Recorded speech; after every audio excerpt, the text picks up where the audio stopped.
One of the interesting things about this issue, especially in Louisiana, is that you've already mentioned it's not a partisan issue, but it's also not environment versus economy. And that is something I'm not so sure that the rest of the country understands. We understand the symbiotic relationship we have here in Louisiana. And that's why it's got to be saved. I would imagine that's something you try to talk about a lot.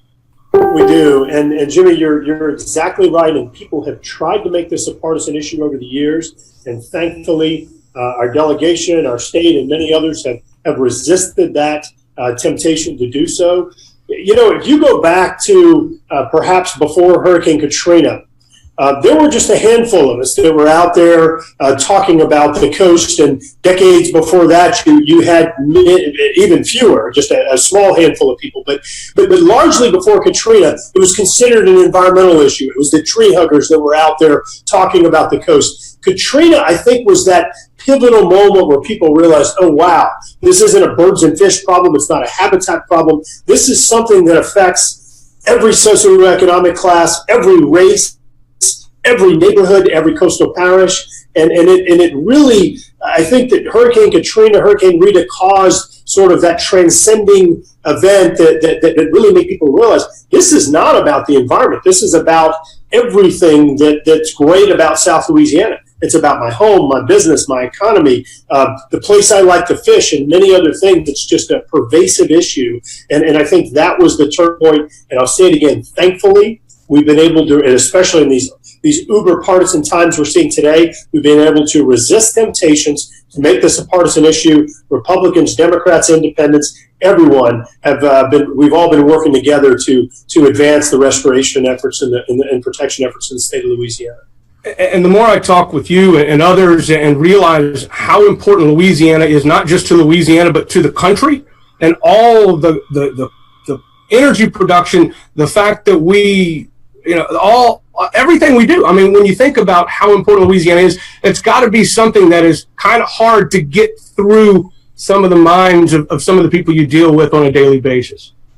How important Louisiana is. And Jimmy, one of the things about being up here in Congress, obviously you have all 50 states represented, you have the different territories represented, and so I hate to say that there's a comparison or a battle or a competition, but oftentimes you'll be sitting in meetings and people will say, oh well, yeah, and pick a state, and in Nebraska we do this, and this, and I'm sitting there in Nebraska, gosh, we're about 20 times that, just right. Louisiana is a gold mine, and it almost takes a situation like this where you have this comparison and contrast to all these other states to recognize really what an asset we have in the state of Louisiana. The natural resources are amazing. Of course, the river system, the infrastructure we have related to transportation. I mean, just really some incredible assets we have in the state.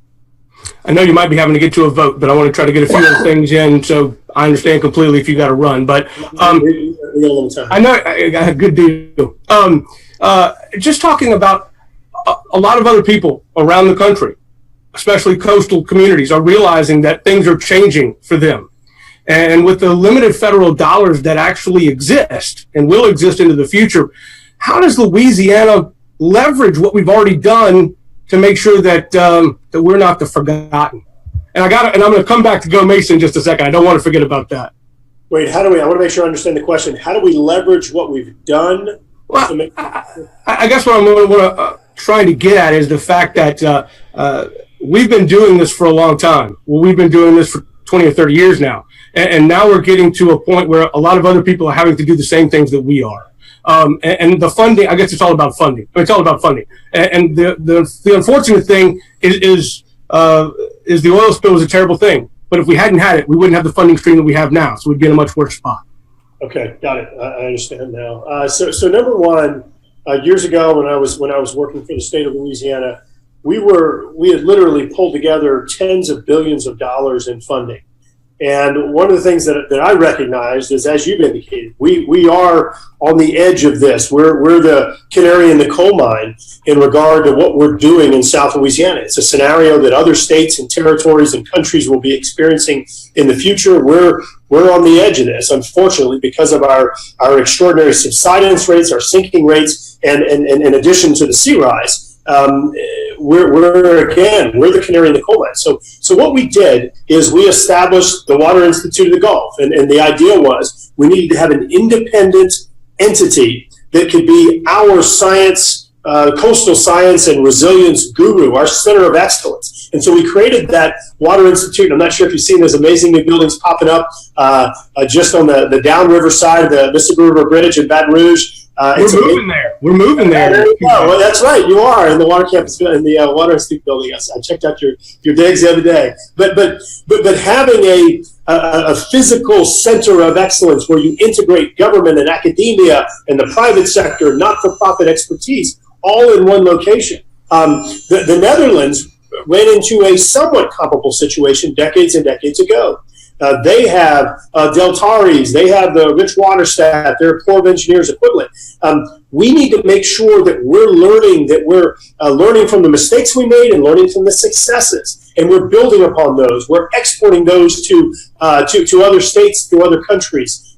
So that's one thing that we're doing. But in addition to that, we are continuing to work to educate other members of Congress, other policymakers, departments. We just had the Secretary of the United States Department of Interior, Ryan Zinke, down in Louisiana about 2 weekends ago.